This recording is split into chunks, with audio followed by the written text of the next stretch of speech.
তিরমিজি শরীফের 2382 নাম্বার হাদিস, 2382। মাদ্রাসা অনেক ছাত্র ভাইরা এখানে আছেন, সারা জীবন মনে রাখার মতো, ফারেক হয়ে যাবে আমরা অনেকে। এই হাদিস সারা জীবন, এই হাদিস যখন আমি পড়ি, বিশ্বাস করেন আমার পা সামনের দিকে আর চলে না, তখন মনে হয় ছি ছি, পৃথিবীতে মনে হয় সব ভুল কাজ করতেছি। এই হাদিস বিশেষ করে যখন পড়ি, তিরমিজি শরীফের 2382, এই হাদিসটা মন দিয়ে শোনেন। একজন তাবি, তার নামটা মনে রাখবেন, সুফাই আল আসবাহি। ইকু বন্ধ করে দেন, ইকু সারা মানুষ বুঝবে হাদিসটা, ইকুটা একটু কমায় দেন, মাইক নেন ভাই, ইকুটা কমান। সুফাই আল আসবাহি মনে রাখবেন, একজন তাবি, বাস একজন তাবি, তার নাম সুফাই আল আসবাহি। এই সুফাই আল আসবাহি দাখাল আল মদিনা, উনি মদিনায় আসলেন। মদিনায় আসার পর ফাইদা হুয়া বিরাজুল, উনি দেখে এক ব্যক্তি।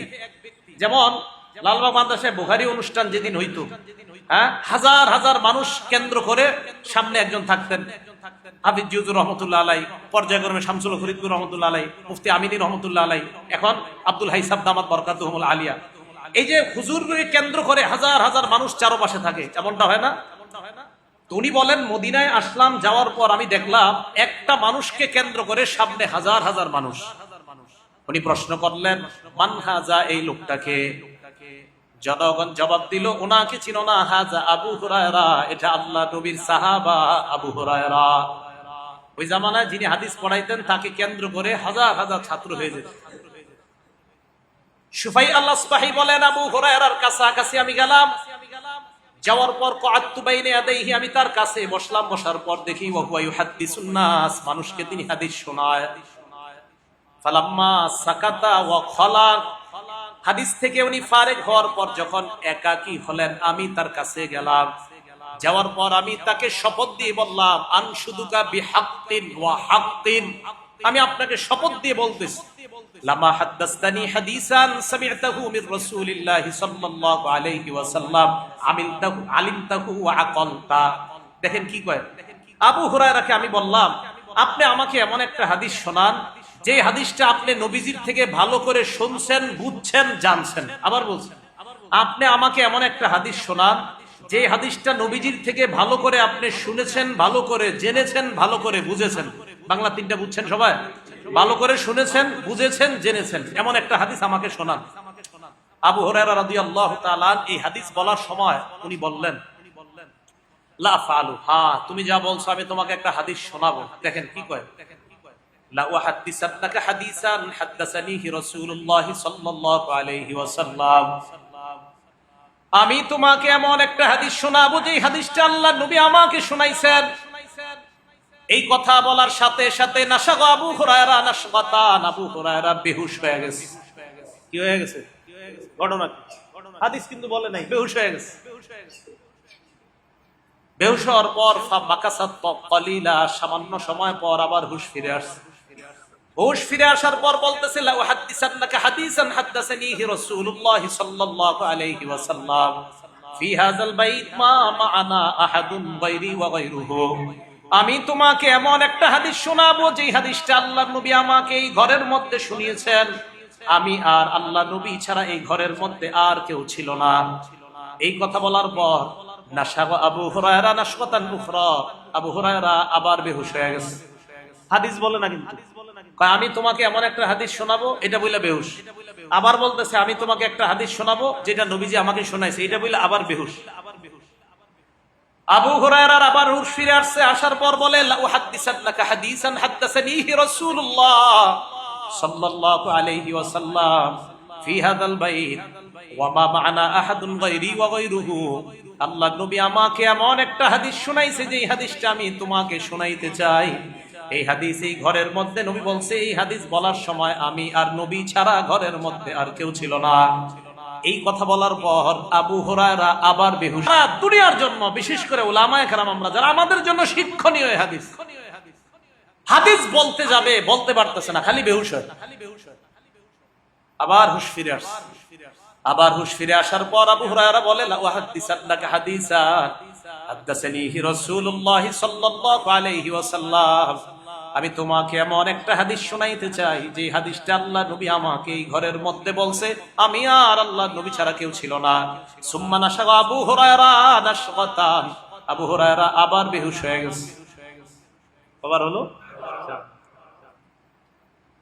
4 বার এক হাদিস বলতে গিয়ে বেহুশ হয়ে যায়। ঘটনা কি? এটা কি হাদিস যে হাদিস উনি বলতেই পারতেছেন না?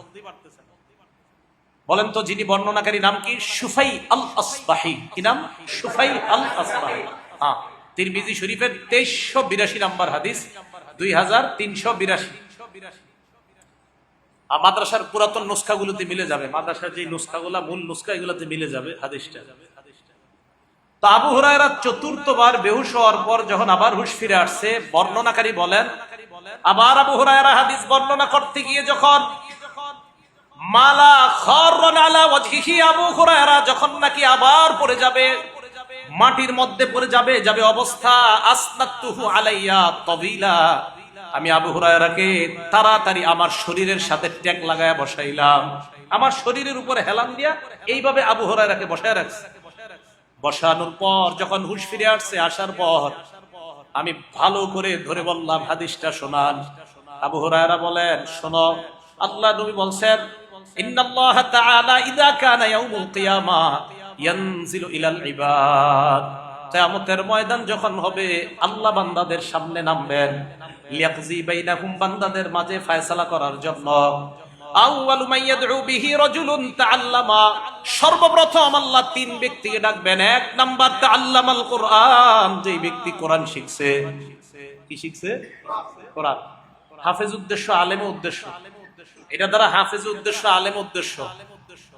যে ব্যক্তি কোরআন শিখছে তাকে আল্লাহ ডাকবেন। 2 নাম্বার রাজুলুন কুতিলা ফি সাবিলিল্লাহ, ওই ব্যক্তি যেই ব্যক্তি আল্লাহর রাস্তায় শহীদ হয়েছে।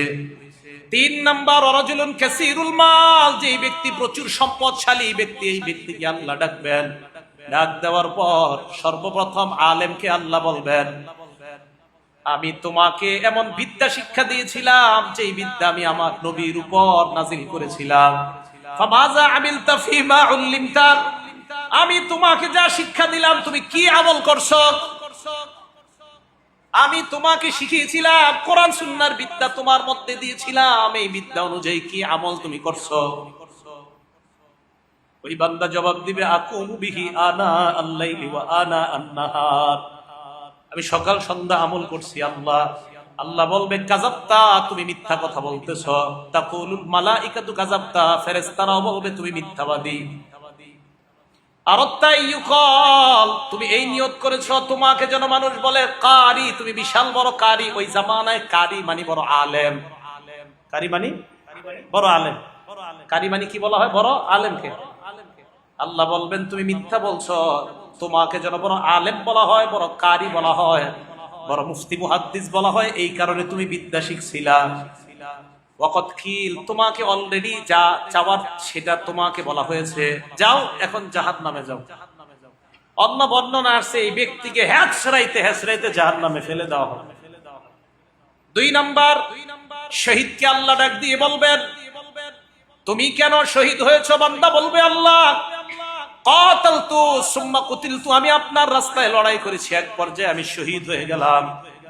আল্লাহ জবাব দিয়ে বলবে, না না, তুমি এই কারণে লড়াই করেছো লিউকাল আন্নাকা জারি, যেন মানুষ তোমাকে বিশাল বড় সাহসী বীর বাহাদুর বলে, এই কারণে তুমি শহীদ হয়েছিলা। যাও যাও, দুনিয়ার মধ্যে বাহাদুরের খেতাব তুমি অর্জন করেছো, যাও জাহান্নামে যাও।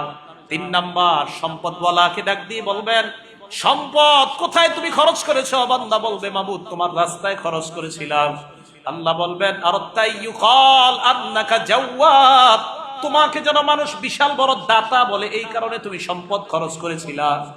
যাও, তুমি যা চেয়েছিলা এটা তুমি অর্জন করে ফেলছো, তোমার ঠিকানা জাহান্নাম।